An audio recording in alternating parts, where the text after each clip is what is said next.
Good afternoon, everyone. I'd like to call this County Council meeting for Fairfield County on this day of January the 12th, 2025. At this time, if you would please, let's stand and I pledge allegiance to the flag, please.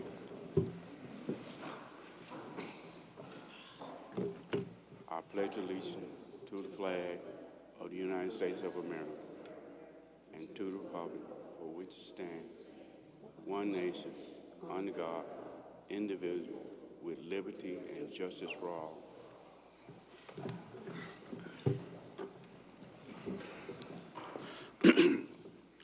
Now I'd like to get approval of the agenda.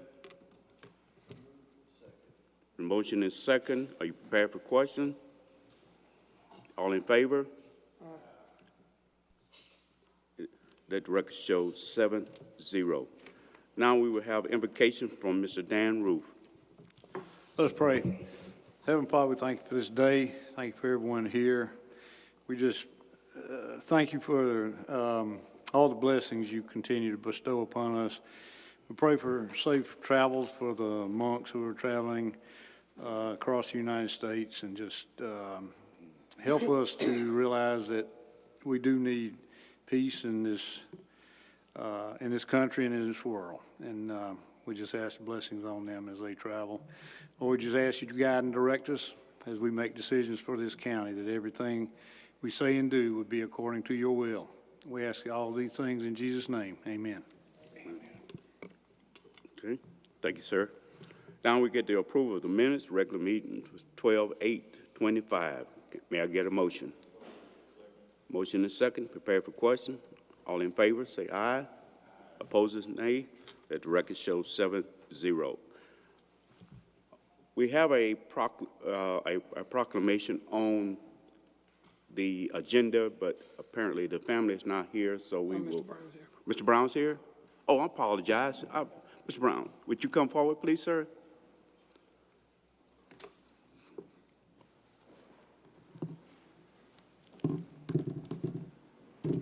Dr. Roberts, if you would. Yes, sir. The proclamation reads as follows. Whereas Ms. Cheryl A. Brown was born on September 13th, 1953 in Columbia, South Carolina, to Mr. Hanny D. Milling Sr. and the late Johnny May Murphy Milling. Her spiritual life began at Wayman AME Church, and she later worshiped faithfully at Old Hope Station and Hacion Hill Baptist Church. Her education came by way of Fairfield County Public Schools, and she continued her studies at Columbia College. Her professional career began as a secretary in Fairfield County Schools, and she later supported families during bereavement at Russell McCutcheon Funeral Home. In 1992, Ms. Brown started what would become a 24-year mission of dedicated service as the Fairfield County Clerk to Council. During this time, she graduated from the South Carolina Clerks to County Counselor Certification Program and served as president of the South Carolina Clerks to County Council Association, as well as other leadership roles. She touched the lives of everyone she encountered, and her relationship with God shaped her character and her compassion. Her legacy is one of faith, service, grace, and beauty. She led with a quiet and steady strength. Now, therefore, be it proclaimed that Chairman Clarence Gilbert, District 7, and the members of the Fairfield County Council would like to honor the memory of Ms. Cheryl Ann Brown. Her contributions to our county and beyond will never be forgotten. Thank you. So ordered this 12th day of January, 2026. Great. Thank you so much.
Would council member like to say something, Mr. Brown?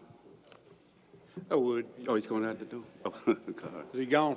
Yeah, he's gone. Well, sorry. Anyway, the first time I was on county council, she was the clerk to council, and she did an outstanding job, and she kept me straight in a lot of ways and helped me in so many ways, because that was my first time on, so I really appreciate her and what she did for this county.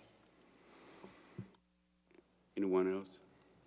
I also want to say, I wasn't on council when she was there, but I've known her all of her life, and she's been an upstanding person.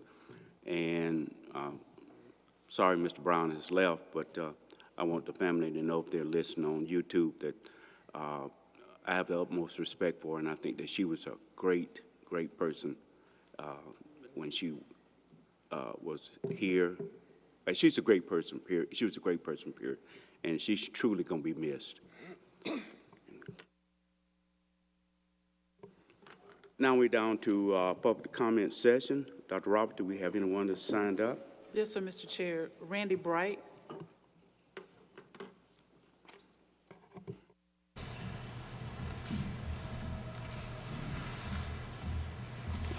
Randy Bright, Ridgeway, District 1.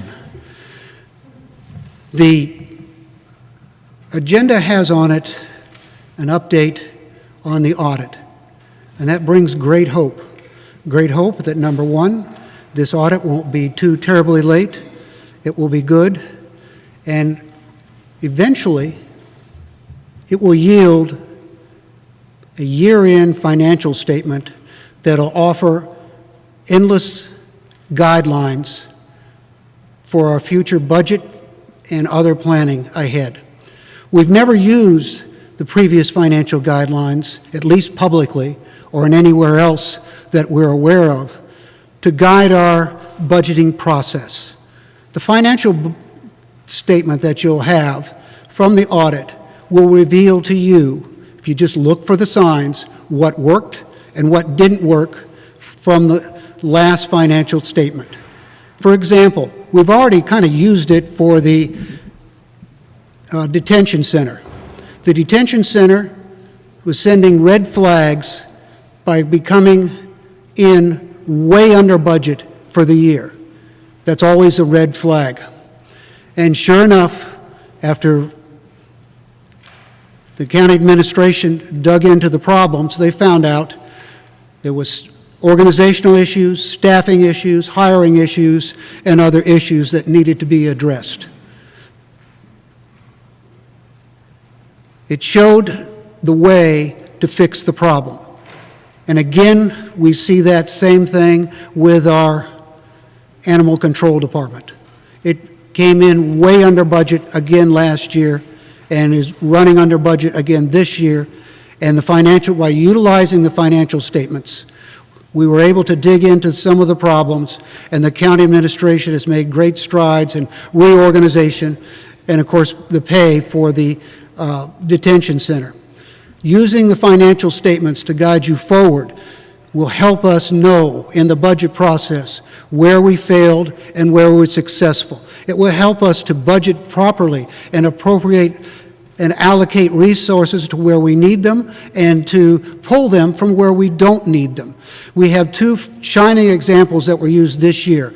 All we need to do now is start the year off by re-examining all those departments that sent up so many red flags in last year's financial statement, which will come and accompany the audit report that we'll all see online, hopefully very soon.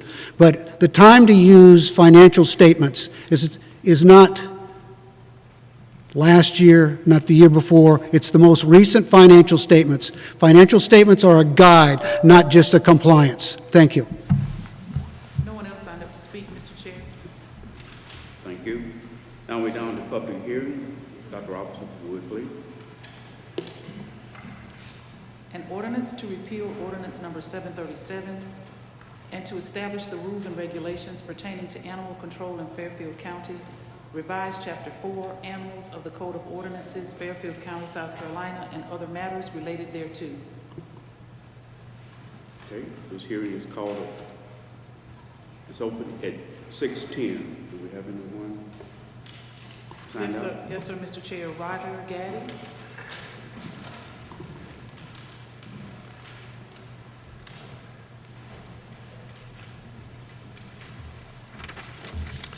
Chairman Gilbert and council, thank you for the opportunity to speak. As I think most of you know, I was on the committee to look at this ordinance 737 and to review it and try to come up with some good solutions for what was obviously found to be an emotional matter.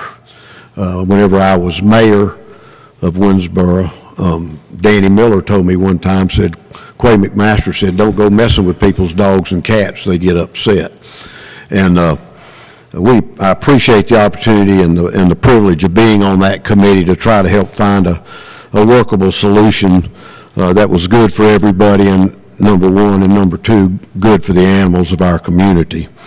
We put a lot of work and effort into it. We met, I believe it was over 18 hours looking at this ordinance. We tried to take into account the demographics of Fairfield County and people's ability to maybe be able to give the care or not be able to give the care to their pets that they had, and tried to take that into account. I would ask that you look at what we proposed to you and go back and try to pass that as it was submitted. From what I understand, there were a couple of changes. One of them was the definition of dog breeder. And it looks like that may be a change that y'all looked at. We, according to the change, I believe if somebody has one litter of puppies, has a pet, and they breed it, then they all of a sudden become a breeder and have to pay for a license. We didn't think that was right. It was thoroughly discussed. We think what we wanted, what y'all want and what we wanted was to try to identify that people that were having multiple litters and profiting off of that. So I think that you're changing the breeder to someone that may just have a pet that has one litter a year, still has to be classified as a breeder. We did not agree with that. One of the other things was, I know one of the council members asked me about the cost of microchipping the animals and some of the requirements in that, and whether or not the citizens would be able to afford that, or whether that would be an impediment to registering their dogs, and I certainly understand that, and if there was some change in that or some accommodation, I don't have a real problem with that. One of the other issues I believe that you were looking at changes with the definition of shelter and removing barrels from being an acceptable shelter. I've had dogs that have stayed in barrels, and other people have too. Other people have had multiple dogs that have had the barrels. They're very good shelter for the dogs. They can be elevated up where you can wash under them to keep debris and vermin from accumulating. Also, whenever you fix that barrel and you only cut the half of one of its ends off, you can put chips and straw in it that will keep that animal warm. During the summer, they're good shelter for those animals too, because they stay relatively cool with the air circulating over, under, and around. So I would implore you to remove the restriction on the dog barrels, remove the restrictions on the small 1 or 2 litters of puppies, and go back and pass this rules and regulations that you charged us to change. Thank you for your time.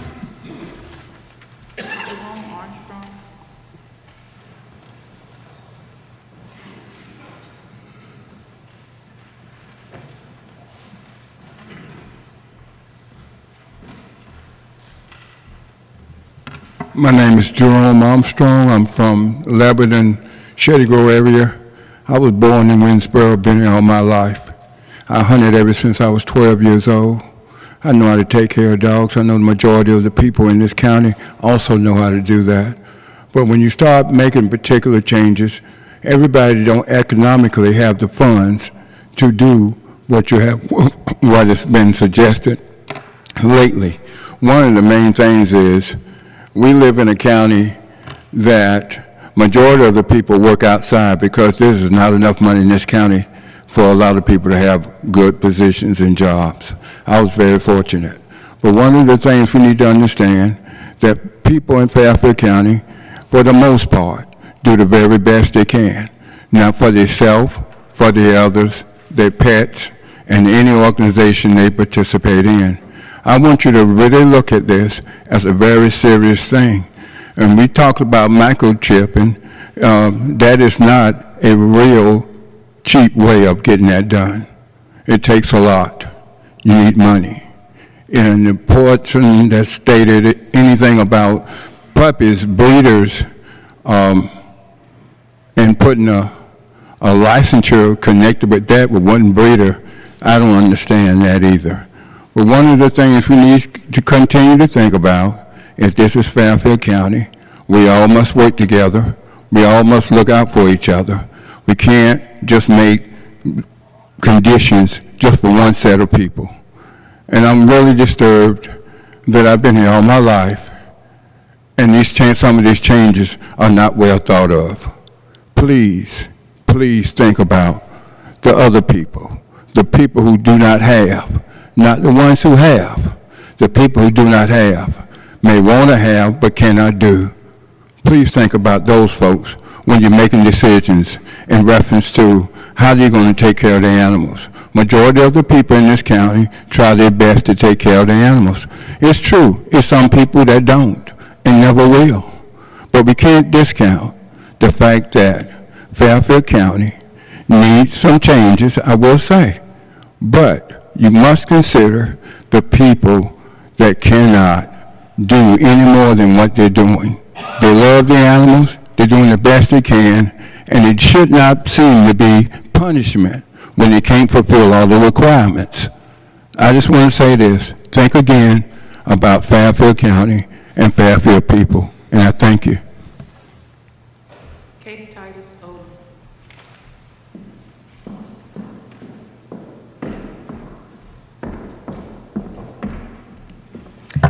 Good evening, Mr. Chairman and members. My name is Katie Titus Odom. I'm a Fairfield County resident, District 4, and I chair the former Fairfield County Animal Control Advisory Committee. First, I want to thank you all, the members of County Council, for the forethought in turning this issue over to the citizens. Again, we as a 7-member committee met for over 18 hours, multiple meetings, thoroughly considered every single issue that was in both the draft ordinance and the current ordinance, voted on it section by section. And I want to assure you that each of the items, including the definition of breeder, commercial breeder, shelter, were all thoroughly debated by all the members, which represented a very diverse and representative group of Fairfield County itself. When you all were approached with this difficult issue, there was an uprising from the citizens of Fairfield County. And because of that, a delicate compromise was required. And again, your approach was admirable and democratic, and for that you were all to be truly commended. And I hope you all will give due diligence to the dialogue of the committee. Next, I absolutely must thank all of the members of the ad hoc committee. The 7 members were Mr. Jerome Armstrong, who you've heard from, Ms. Liz Bankhead, Ms. Ann Corral, Dr. Roger Gaddy, Ms. Amy Griffith, Ms. Laura Thomas, the vice chair, and myself. During the meeting, the members each brought different experiences to the table and showed extreme dedication, attending every single meeting, again, 18 hours over the course of several months, and a passion for being appropriate stewards for animal welfare in the county. Thank you to every member whose contributions to the draft ordinance are before you today.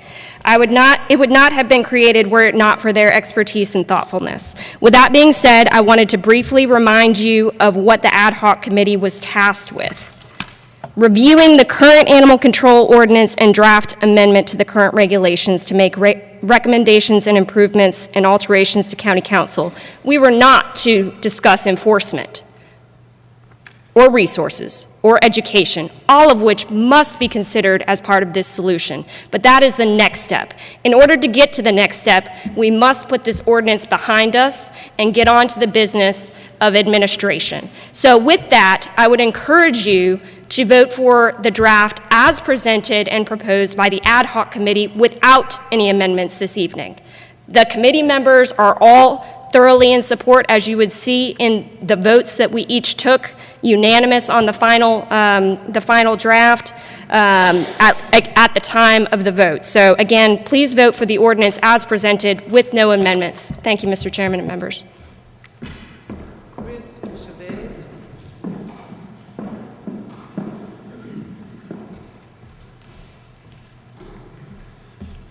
Howdy, y'all. I would like to say we should vote against it first and foremost. 3 minutes is going to go quick. I read the ordinance 851, all 16 pages, and I have to ask, when did Fairfield County become a homeowners association on steroids? We all have to be safe with animals. Nobody supports cruelty, but this document is about safety. It's about master class and bureaucratic overreach. First, you got the noise curfew in section 4-8, making it illegal for a dog to bark after 10 p.m. Dogs don't wear Apple Watches. It's a squirrel runs across my fence at 10:05, my dog will bark. Under this law, that squirrel is an unindicted co-conspirator, and I'm a criminal. Also, this includes dog farting, as this is a nuisance and could infringe on the neighbor's enjoyment of the outdoors. If you pass this, what's the next step in the enforcement? Then there's the Charlie system mandate. You've outlawed the simple tether instead. I need to install a NASA-approved 20-foot cable system just for my dog to use the bathroom. Since when does the council have the right to micromanage the engineering of my backyard? But the most frightening part of where this ordinance actually crosses the line into un-American territory is section 4-12. You are granting government agents the power to obtain search warrants to enter private property based on reasonable suspicion of a code violation. You are empowering the state to seize property, our pets, if we don't pay treason fees within a few days, in which we haven't figured out what those amounts are going to be. The ordinance treats the citizens of Fairfield not as free Americans protected by the Fourth Amendment, but as suspects in need of surveillance. It creates a government registry for our property, demands we retrofit our homes to our specifications. It invites the government to step past our property lines to measure the length of a cable or check the paperwork of a cat on the porch. You ask us to surrender our privacy and our property rights in exchange for the promise of a quiet neighborhood. Benjamin Franklin once warned us, those who would give up essential liberty to purchase a little temporary safety deserve neither liberty nor safety. This ordinance demands that trade. It asks us to trade the liberty for our backyards and the safety of our government clipboard. I'm asking you to vote no. No on ordinance 851. Go back to the drawing board. Punish the actual abusers, but leave the rest of us alone and our rights to alone too. Let us be free. Let us be responsible. And for heaven's sake, let the dogs bark. Major. Sir, would you please not do the applause?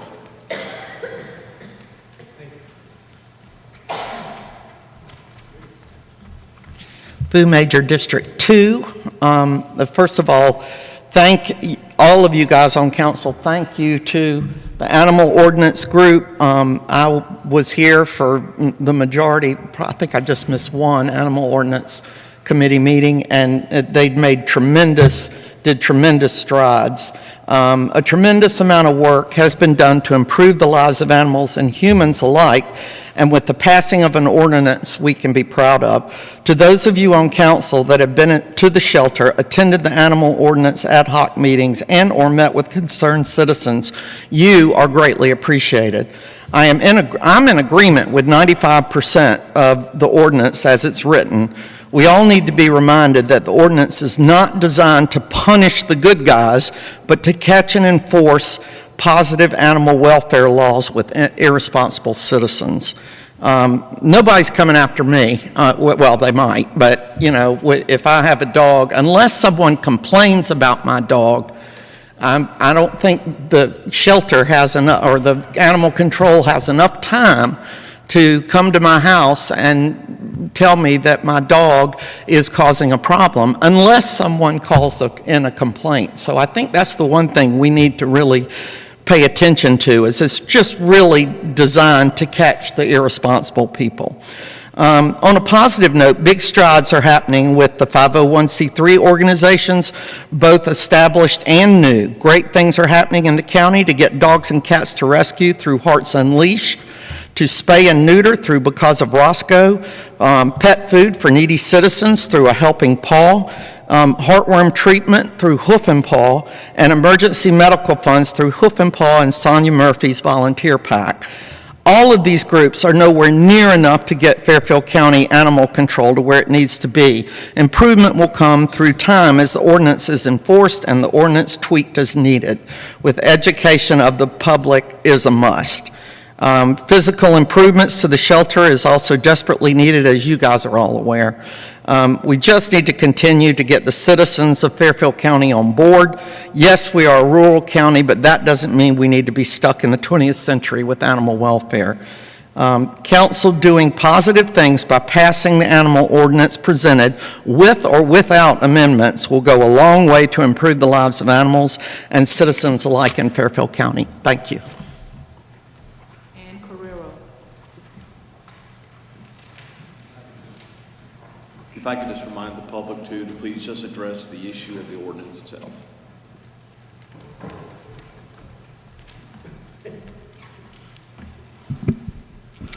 Good evening. Ann Correo, District 2, an Animal Ad Hoc Committee member. We're here tonight gathered as a community with common goals and hopefulness that we can bring positive change to both the people and the animals of Fairfield County. It has been an inspirational journey to continually work with county members who are connected by a shared vision of bringing our county to its fullest potential for all. I would like to commend Vic Carpenter and his staff for his leadership and vision of our animal shelter and all the positive changes he has led the charge on. Not just necessary staffing, but the physical, aesthetic, and function of the shelter as of late. So many organizations have come together, old and new, to help improve the lives of pet owners, animals with no homes, and animals with no hope. These organizations deserve recognition from our citizens and our county leaders. Kathy Falk, Hoof and Paw, Sam Yagi with Because of Roscoe, Pets Inc. with its many partners and staffing of the clinic, Laura Thomas and Barbara Pears with Helping Paw, Heather Feltner with Hearts Unleashed, and the many citizens who step up to volunteer. And you know who you are. So many caring people and organizations have clearly addressed a long-time need, and with the help of our county's leaders, progress is being made. When asked to represent the county, its citizens, and most importantly, our animal population, I left my personal views behind, realizing I had an important obligation to represent the population as a whole on a fair and equal basis. Whether all or some of our recommendations will be incorporated into the new ordinance becomes the will of the council members. And I understand that there's one particular council member who's trying to make a lot of changes to the work we've done, but I'm going to ask the other council members to please use your good conscience, please use your due diligence, and I hope that you did investigate and research every aspect that affects the citizens of Fairfield County. I am humbled and proud to have been considered a level voice of reason for our community and honored to have worked with amazing committee members who are passionate and well-versed in animal advocacy. Some I knew, some I didn't. But now we can truly call each other friends. There has been so much progress already through the organizations with selflessly of their time, our county administrator, the town of Winnsboro, and now our county council. Hopefully you've done your due diligence and will provide our county with an ordinance focused on our specific demographics and needs. Clarence Gilbert, Chairman, Carl Bell, Vice Chairman, have led this charge with professionalism and clarity. Have a wonderful evening, and thank you all for your work and dedication to make Fairfield a county where citizens can feel heard, appreciated, and hopeful as we look to the future. A future where council members look to work for all citizens of the county as a whole. Randy Bright.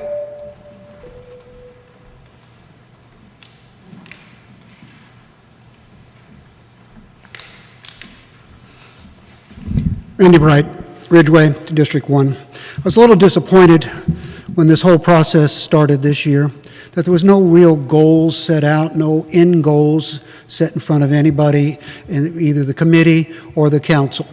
But I think the council did a good job in applying a broad goal, and you need to keep this in mind, that's in the resolution. And that's, give me a second here.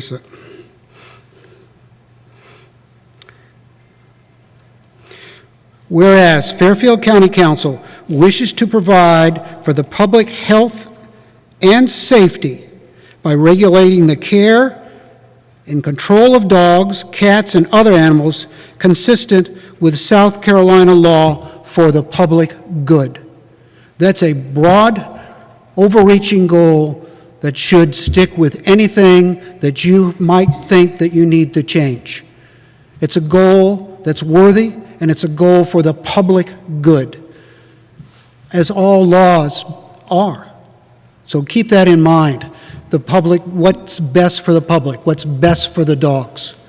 I would also add, just as an amendment to previous discussion, Pets Inc. currently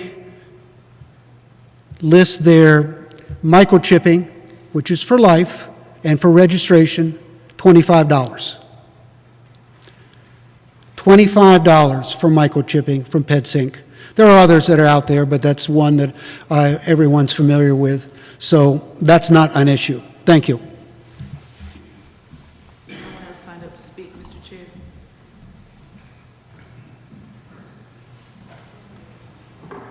I call this hearing closed at 6:31. Now we're down to ordinance, resolution, and order. Third and final reading of ordinance 851. Dr. Roberts.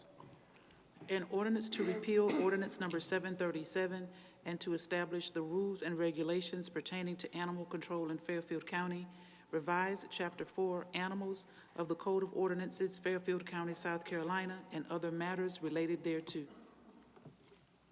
Okay, you've heard the reading of the ordinance. Are you prepared to vote?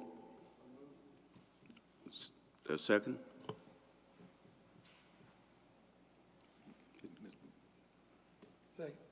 Okay, there's a second. Are you prepared for question? Mr. Chairman, Yes. may I make a motion, please? Yes. Okay. Mr. Chairman, I make a motion to amend ordinance number 851 by replacing the version of ordinance number 851 read and approved at second reading with the version of ordinance number 851 that was prepared for third reading with all proposed edits in green text and is before each council member here on the dais. These edits apply to sections 4-1, 4-16, 4-20, and 4-22. If I get a second, I will gladly explain in detail the proposed edits to the ordinance. Is there a second? Okay, we motion and second that there's amended on the ordinance. Are you prepared to question? I'll be happy to explain the proposed revisions. But before I get into the details of the proposed revisions, a couple points I want to make which were made by some folks here already. First of all, I do want to thank the ad hoc committee for your work. You did an outstanding job of pulling together something that could move us forward. It's not perfect, and what I'm going to propose, I'll admit it's not perfect. We don't know what perfect is. But the other point I would like to make is this ordinance is just a piece of paper, and really, just like any other ordinance or any other law, the real effectiveness comes from enforcement, and that was mentioned earlier. I understand that there's been some changes made with our animal control officers that will allow us to enforce this. So I'm optimistic that we will see more enforcement with whatever ordinance we put out there. Second thing is, I think we need to hold ourselves accountable for the decisions we, council, make. So whatever ordinance we agree to tonight, I would expect that we measure the performance of the animal shelter and animal control. For example, the number of intakes, key measures that will tell us whether we're on the right track or not. And also, as was mentioned just earlier, this is not going to be the final, I don't believe this will be the final ordinance. We need to learn from what we put out there, and we can only do that by looking at the measures from the animal shelter. And I would suggest we do that on a monthly basis, and we can talk about that later. But basically, we need to really know whether what we've done is positive or negative. I'm sure some of it will be positive, some of it will be negative, but the negative ones we can change in the future. The final point I want to make before getting into the details is enforcement will be complaint-driven, and that is a key. For me, when I was going through this whole thought process, that was key. The county does not have the resources to go out to individual homes and see whether or not we're complying with all the requirements in this or any other ordinance. Enforcement, again, will be complaint-driven. So with all that said, I would like to review the changes proposed in this revision. It starts with section 4-1, definitions. And the first, we added a definition for dog breeder, as was mentioned. And it's basically, so what the committee did, they defined a commercial pet breeder, which was for 3 or more animals, dogs or cats. But there was a gap in so-called backyard breeders. So we put a definition in, we're proposing a definition be added for dog breeder as a person or entity that intentionally mates up to 2 dogs or does not prevent mating of dogs to produce puppies, and that offers any puppies or dogs for sale. Just to go back one question. Sure. You said we put it in, who's we? Well, this is what I'm proposing, and then we will vote as a council. We are not, it's not me, it's not 2 people, it's the council that will make the decision. Right, but the way you said it was we. Well, it's from my discussion with a number of people, Okay. including people in this audience. Okay. The next section 4-1 is we did, okay, let me just change that terminology so I don't get Mr. Pauly upset. I am proposing more definition for shelter. We already know where it came from. Don't worry about getting me upset. Okay, Mr. Pauly, thank you. Thank you. We added things about the shelter to make sure that it's comfortable for the dog, that it's warm for the dog in the winter, that it's cool. It allows it to be cooler in the winter, in the summer months. And we do, someone mentioned barrels. We do also, I also included in this, the following is not considered proper shelter: crates, pet carriers, barrels, vehicles, and exposed outdoor areas of a house or shed.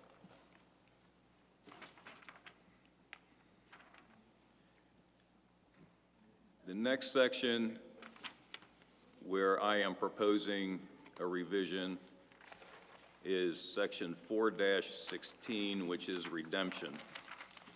There's a minor typo in one paragraph. It said with 5 days, made it within 5 days. This was, I personally, when it comes to animal redemption,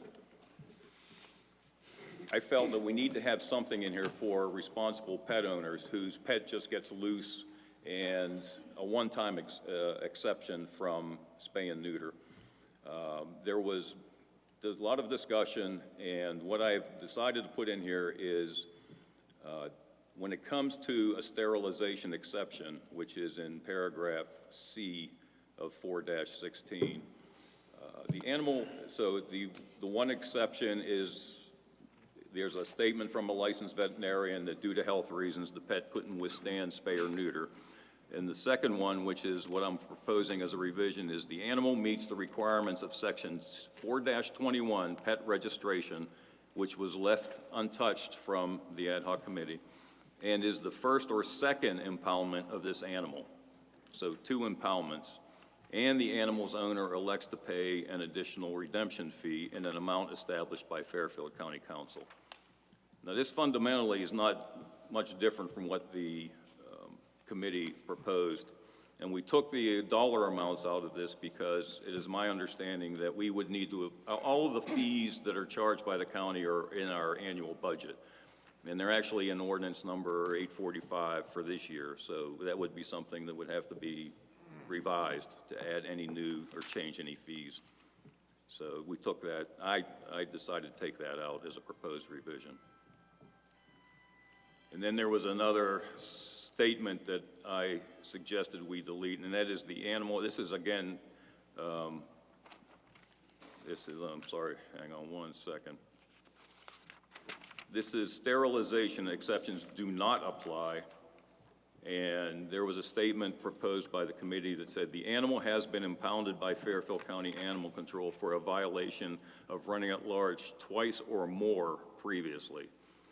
think we want to limit this to 2 times, and the or more part, I have recommended that we eliminate. 4-20 is a very simple change. It was an adding the words "free of overcrowding."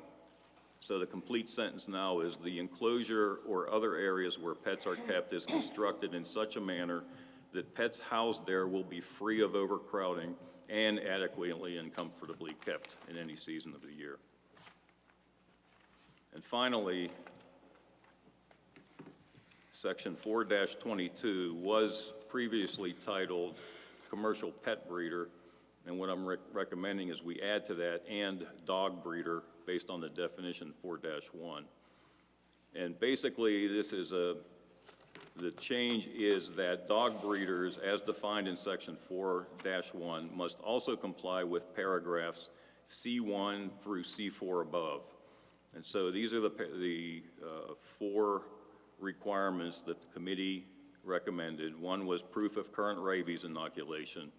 Evidence of a microchip was the second thing. Third was up-to-date veterinary report for all animals to be bred, certifying the animals are healthy and have all required vaccination. And fourth was a form to be prepared and approved by Fairfield County Animal Control.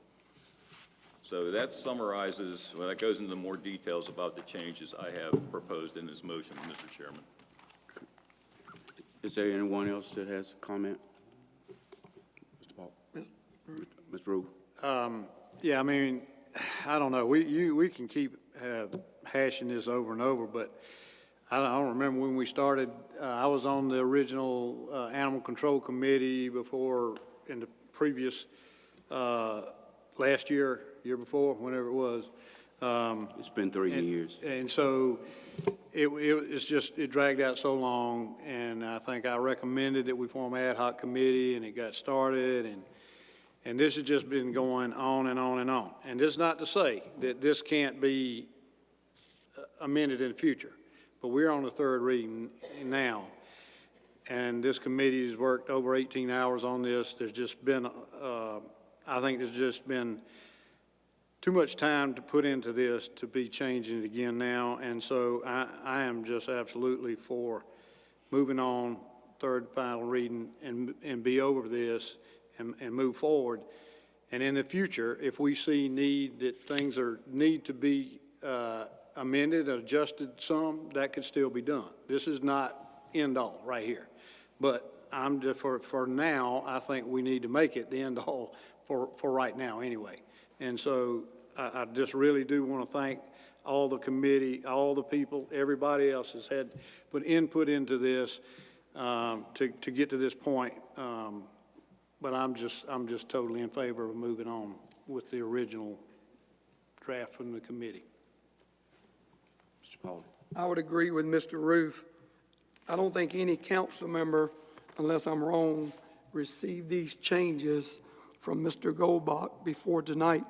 If these were changes he were considering, he could have emailed every council member to give us enough time to look over the changes, and some of the changes might be good changes, but just present it to us tonight as we walked in the meeting and not having time to look at those changes, I can't go along with them.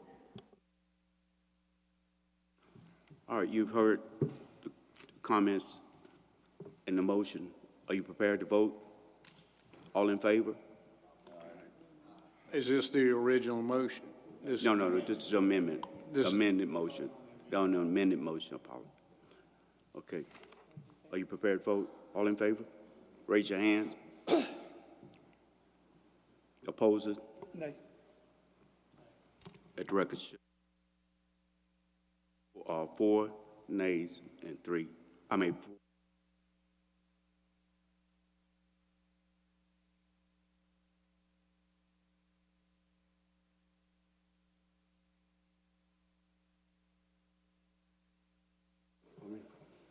You got to go back and vote on the motion. Yeah, right. I am. To vote on the motion, the original motion, are you prepared to vote? All in favor? Mr. Chairman, just to clear, that's the motion as amended. There was As a vote- amended. Correct. Yes, Yeah, sir. Just as wanted to amended. clear the record. Thank you, sir. Prepared to vote? All in favor? You got a motion first.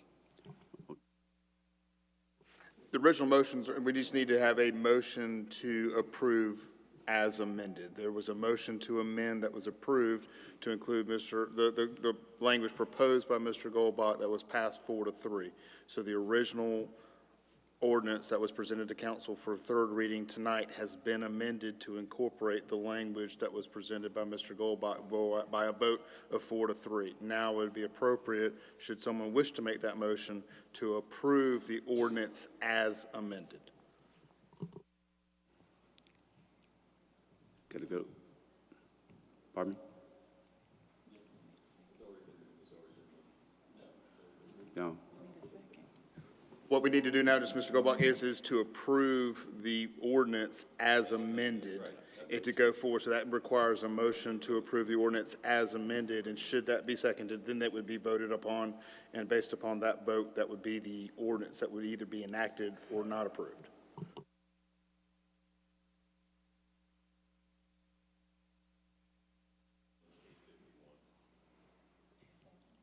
Motion and second. Prepared to vote? All in favor? You got to do discussion. Discussion. Prepared to vote? I got discussion.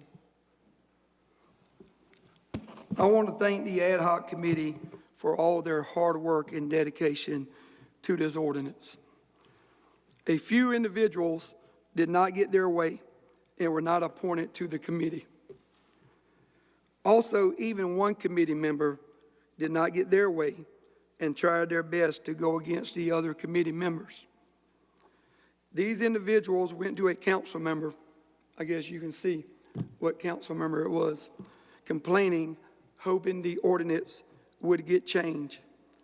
These individuals also came to the meetings with outbursts and laughing. These individuals think that their beliefs are the best thing when it comes to animal control in Fairfield County, but instead, they're the worst thing. Are you, yeah, Mr. Bell? I remind my colleagues on council that, like all legislation, it is not perfect, and we must follow up to ensure it's being enacted and listen for what is working with it and what isn't working. Like so many ordinances that are on the street now, they're voted upon and they're left on the street, and there's no action taken afterwards.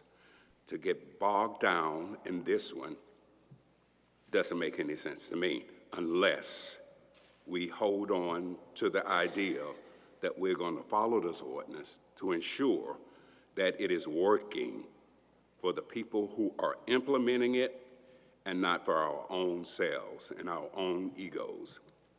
And that any corrections that are needed for it to work, we intend to make them and not ignore them.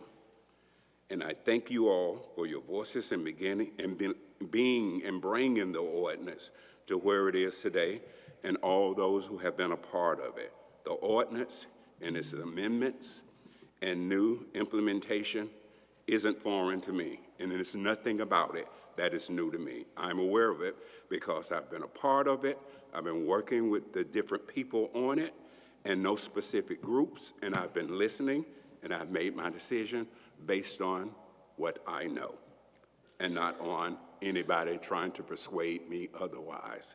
And final, I would like to thank the ad hoc committee. They are to be recommended for what they've done. And I think they guided us to where we are right now. And I would like to thank each and every one of them. And your expertise is definitely appreciated. Anyone else? All right, you heard the amended motion. Are you prepared to vote? All in favor? Opposed? Nay.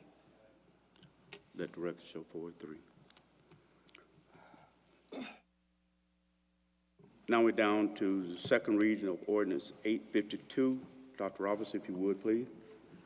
An ordinance to consider the request to amend the Fairfield County Land Management Ordinance Number 599 and the related zoning map to provide for the rezoning classification from I-1 Industrial District to B2 General Business District to allow for a gas station with an accessory convenience store use, tax map number 145-03-02-014-000, located at 1713 State Highway 321, Winsboro, South Carolina, 29180, owned by NIG LLC. Note, the Fairfield County Planning Commission approved this rezone request. Mr. Compton, would you and Mr. Burrows wish to, I guess, make the public aware of what this amendment?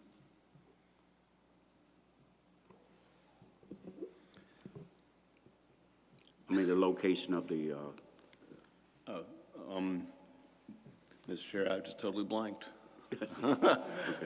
I think this is the building that's on 321, right? Okay. Yes, sir, it's across from McDonald's. Right, across from McDonald's. That's the point I want to make. Okay,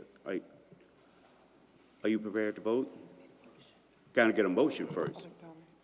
Tommy? Oh, So I was just making sure that there was a motion to bring this onto yeah. the table on the second. Yeah. Can I get a motion? Okay. Motion is second. Any discussion? Are you prepared to vote? All in favor?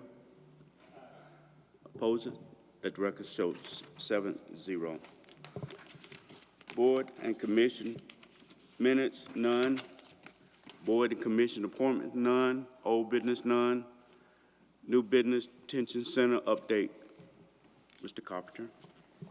Mr. Chair, members of council, citizens of Fairfield County, on Monday, January 5th, South Carolina Criminal Justice Academy formally levied a fine and probation against Fairfield County regarding the training status at the detention center of some employees. On Wednesday, January 7th, the director, deputy director, and training captain were terminated. No other staffing changes are planned. Director Price has assumed the role of acting director, and a major effort to find a replacement has immediately already begun. It is my hope to have the position filled as quickly as possible. It is the commitment of Fairfield County that its detention center will always be run in a fashion and manner that are always compliant with state and federal regulations and law, and that it be run in a fashion that brings credit and comfort to our citizens. Sure. Thank you. Any question for the administrator? Okay, now we're down to county administrator report. Mr. Carpenter, if you would, please. Mr. Chair, members of council, if Mr. Price could come up and introduce our new animal shelter director, Ms. Neely Thomason.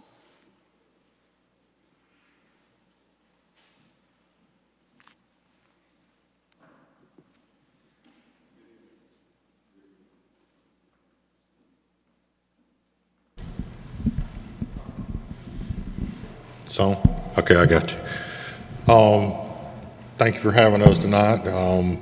As our change and separation or dividing of our animal shelter into two different departments to better serve our pets, our animals of the county, as well as the citizens of the county, Ms. Joe is still on as the animal control officer, director, and we have Ms.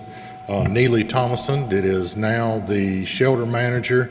We are glad to have her. She came on as a kennel attendant, worked her way into being an animal control officer, has a lot of heart for the animals itself and the well-being of the animals.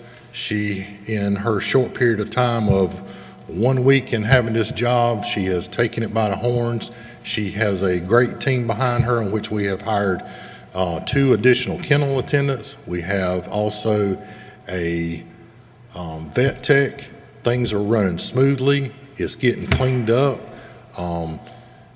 If you get a chance sometime to stop by, talk with her first and see just the changes that has been made, not by just her, but her team, Miss Joe's team, our rescue team, and myself, a team together to make this place better. So this is Miss Neely. Thank you. Good evening, County Council. I would like to say that I'm very excited stepping into this position as the shelter manager, and I thank you for this opportunity. I've been in this department for under 2 years, and I've enjoyed every bit of it so far. I am looking forward to the future of our shelter and the changes that are to come, and I thank you. Thank you for taking on that role.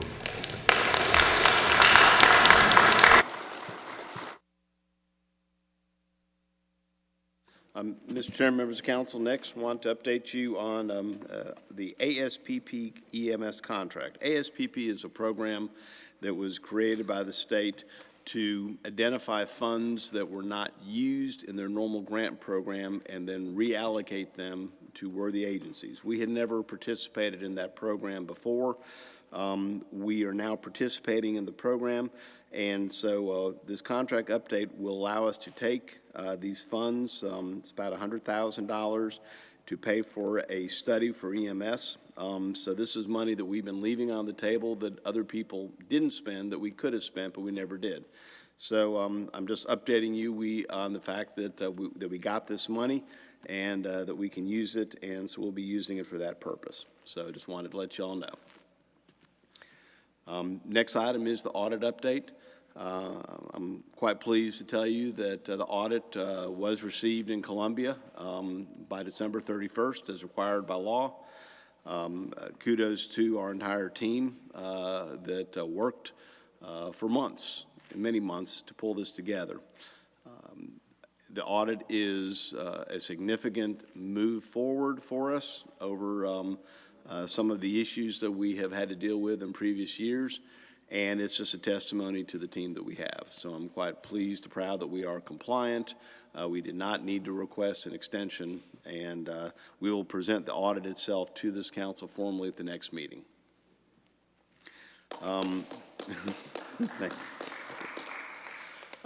For the budget calendar itself, I would like to right now, as we are looking to anticipate, staff has already started working on the budget, as you imagine, back in December.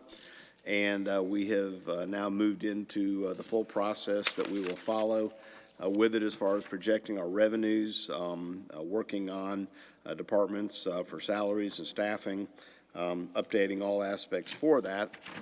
The part that is going to be of most impact to this council and our citizens are work sessions, public hearings, and votes. So my proposal, and I will send this out to the council, my proposal is that we will have our first reading in title only on April 13th of this year. The budget will then be distributed to council by April 17th of this year, with the first work session being April 27th of this year. April 27th would be a normal county council meeting, but my proposal is that we meet once in April, and the second meeting, which is already in everybody's calendar, will be a work session for the budget. Should we need to have a council meeting, we can call one as needed. Work session number 2 then would be May 7th, so that'll give council several weeks to look at it, to discuss it, to work with staff, to get any questions answered or adjustments made, and then back to the clerk for second reading on May the 11th. A third work session if needed after that, because we'd have the public hearings. That would be June 4th if needed, a work session with third and final reading on June 8th. So my goal to this council is that we will have a budget approved by early June, but you will have it in your hands by mid-April. So that'll give you 2 months to review it, to discuss it, and make sure it's something this council is comfortable with. There'll be other aspects to it that we'll kind of flesh out as we talk to y'all, as far as meetings with y'all to go over it like I did last year. And but anyway, the budget should be approved by June 8th of this year, Mr. Chairman. And then, sorry, I covered up my agenda. There we go. Yes, sir. And then the last, and the next item is the courthouse recreation center security system invoices. As you know, the county issued a bond several years ago, and the scope of the bond required certain work to be done. The process of getting that work done, funds were expended, but the projects were not fully completed. One of the projects that was not fully completed was the security systems. These were mostly cameras at the courthouse as well as rec centers. So I come to you tonight because we need to approve the paying of these. We'd already committed to doing the project, so the project has been done. We need to pay it, but the bond itself was spent, so the money's not available. So I need your approval so we can pay it out of general funds. So that is an action item. Mr. Carpenter, Yes, sir. is this something that council had already voted on and approved? Yes, sir. Do you have documentation of that? I would have to defer that to the attorney and the clerk for that, but the bond issue itself with the scope was approved by the council before the bonds were sold. Is that correct, Mr. Morgan? Yes, sir, and I'm going off of memory. I think that bond was issued in 2014 or 2015, and then council previously, I don't know the exact date off the top of my head, but council approved the entering into the authorization and execution of a contract to prepare that work several years ago. Obviously, the courthouse renovation has taken some time, and as Mr. Carpenter said, this is kind of like the last issue on a punch list, for lack of a better word. So I would take the position that council, by virtue of previously approving the bond and then previously approving the contract to make the renovations and updates to the courthouse, has approved the entirety of the process. I believe Mr. Carpenter is just bringing this last little bit of overage for the previously agreed upon amount for council's approval as part of, just making sure everybody's aware. Right. And again, that's totally off of memory, off on dates, so I apologize if I'm wrong on those dates. Right. Mr. Carpenter, let me ask you this. The original contract was $156,000. Did for some reason that amount increase? Yes, sir. Soon after, about 2 weeks later in a walkthrough, so this is back in 24, I believe, staff walkthrough and some things that needed to be added were added to it, which was in the final price of $186 and change. 186? I believe so, yes, sir. Okay. Because it looks like we paid $75,000. Yes, sir. And I think you're requesting now $89,000. But in the information that you sent to us, there was another $60-something thousand payment. So if we agreed on a contract with someone, a vendor, and it was bidded out, it looks like we were over the 156, and now you're saying 180. We paid 75, which was out of the bond issue. So that's where that money came for that. At that point, money was then expended on other aspects of it. So when they went to do the work to finish the project, is bid and scope. So the project they did is what was scoped, and it still is the price that went in front. It was approved by, I believe, the administrator at the time had signed off on that and approved it, to the 186 and change, of which this is the 6,000. I'm not sure exactly what that would have been for. That's not, we paid 75,000 and we owe now the remaining money to it. So the 60 was not, I'm not sure where that is. Okay. So the difference that you're having to pay is somewhere in the 30,000? No, sir, it's in the $86,000 range. Yes, When I just asked you that because the other day when we were talking, I was thinking it was somewhere in the. Right. Right. When you first asked me the question, I conflated another issue with it where it was just over the 25,000. But then upon realizing that that was not the case, I tried to reach out and let you know. Okay, we need a motion. Can we get a motion on this?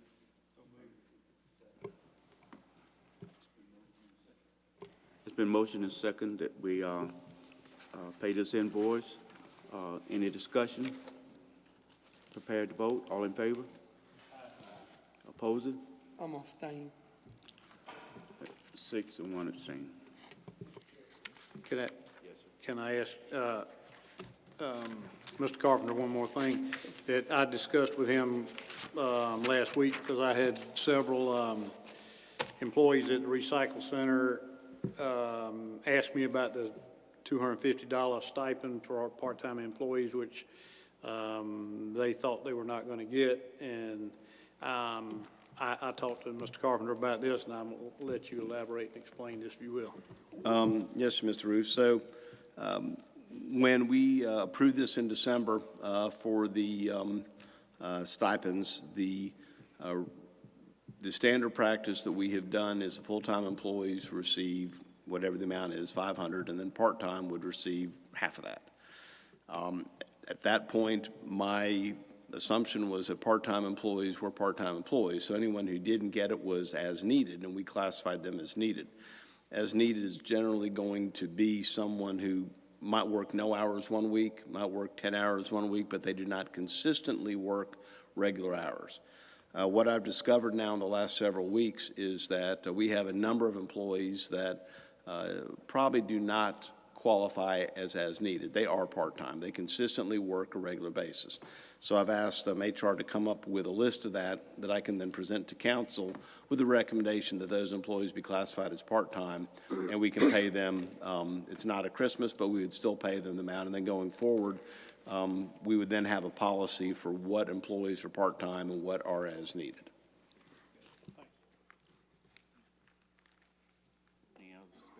I agree.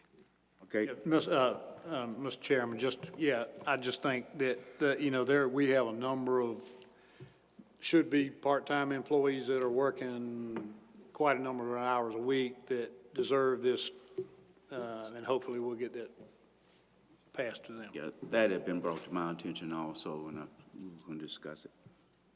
Okay, now we're down to Clerk of Council report, the 2025 County Council meeting date. Thank you, Mr. Chair, members of council. You should have received in your packet a proposed calendar for this year's council meeting dates, and so if there are no proposed changes, I am requesting approval.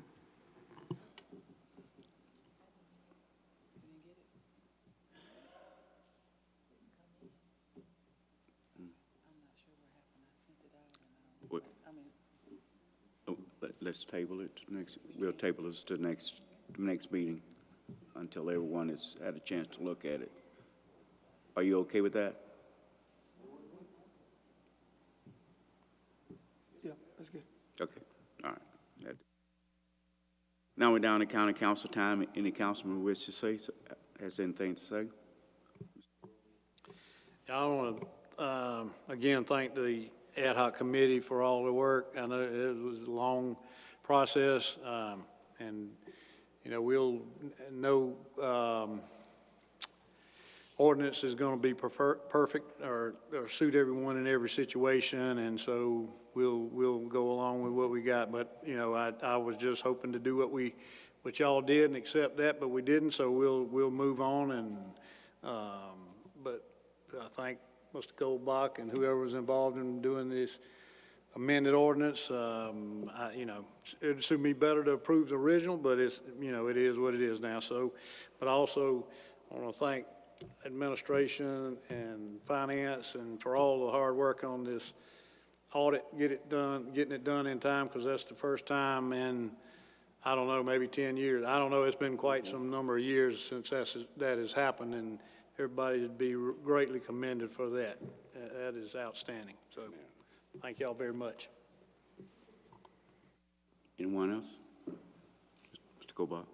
Thank you, Mr. Chairman. Just real quick, Mr. Carpenter, thank you for getting that audit in time, and thanks to Ms. Mosey and the Finance Department. Really, that's something that has not happened in a long time, so really appreciate that.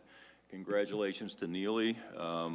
She gave me a tour of the shelter many, many months ago, and I do want to go back and see the improvements, because it was kind of painful seeing some of the conditions there. So congratulations, Neely. Anyone else? Mr. Bell. Mr. Chairman, a lot is going on in the county. There's a lot going on this council, but I want to encourage the council to continue to work as they're working. We're never, ever going to agree on everything, but I would like to throw out a word that we should keep in mind when we're discussing these issues, and it's called ad hominem. Ad hominem. That means attack the issue, not the person. Attack the issue, not the person. We make too many things personal, and when we do that, people who are watching us get the impression that we're a bunch of children who can't get along and come to an agreement. I refute that. I have no animosity. I have no hatred towards anyone on this council or in my county. And I'm glad to be in that position because I maintain I'm working for the people. And if there's something that the people are missing, I'm going to advocate for it. And Fairfield County is doing some great things. There are a lot of us who are really involved in what is going on in this county to the point that we never thought we were going to be. And I commend my council members who are those members who are involved in every aspect. And one of the things I truly wanted to be understood is that I'm still learning. And the more I learn, the more I can contribute. So we are doing some great things, and we are remaining positive, and we're moving forward, and we ask that everyone join us in doing that. Thank you. Thank you very much. Again, ad hoc committee, love your work. Thank you. Mr. Pauly. Mr. Gilbert, if we can, if Mr. Stevens wouldn't mind coming forward and maybe getting a picture of the ad hoc committee, thank you for all your hard work. Exactly. Anyone else? While they're coming forward, I just want to also thank Mr. Carpenter and the Finance Department for an excellent job as far as the audit was concerned. I know there was a lot of long hours and work put into making sure that we reach that goal, and I just want to say thank you. Thank you so much. I also want to say thank you to each and every one that had a part of last night's event that took place. We had over 3,000 people that attended the event down at the rec last night. And I want to say that I was so proud of our staff, the sheriff department, our rec department, everybody that had something to do with it was just absolutely done professionally.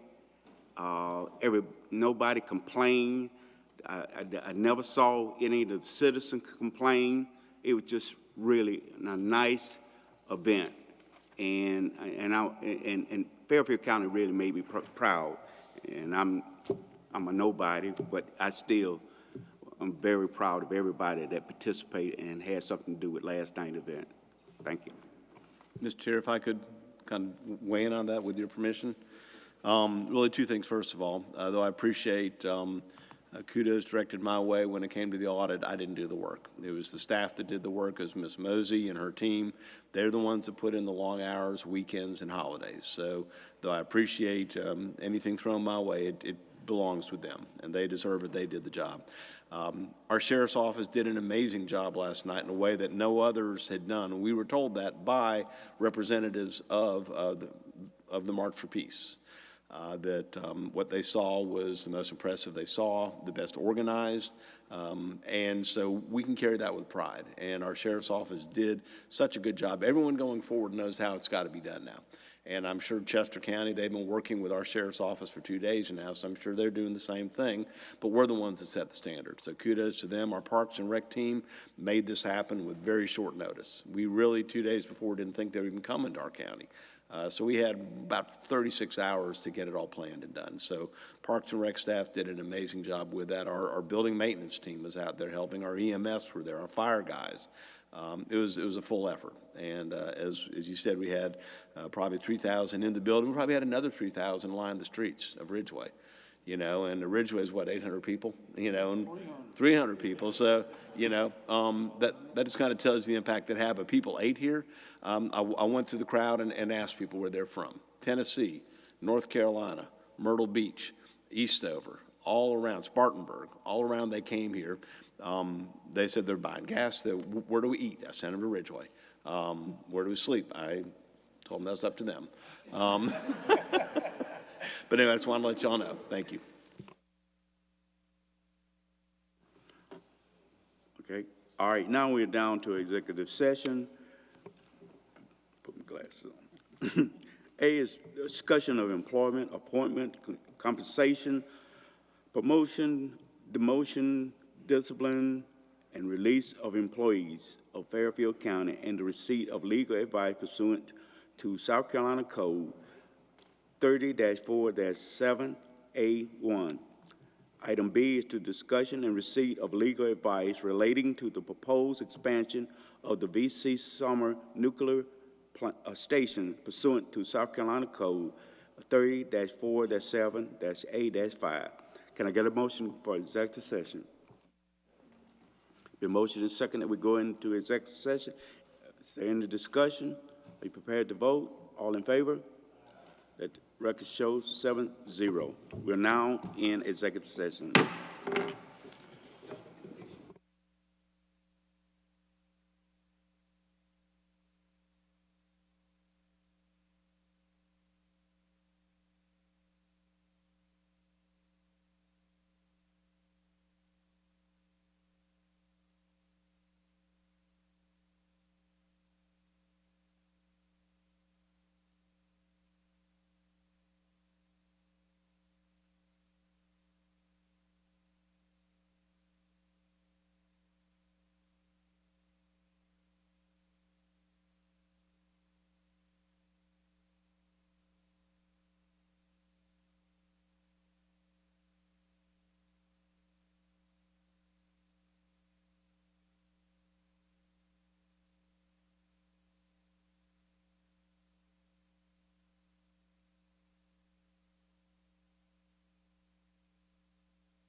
Can I get a motion to come out of executive session? Been motion and second that we come out of session. In discussion, all in favor? Opposed? Let the record show 7-0. We are now out of executive session. For the record, I'd like to say that no action was taken while we were in executive session. Is there another motion? Motion to adjourn. It's been second. In discussion, prepared to vote. All in favor? Let the record show 7-0. We're now adjourned.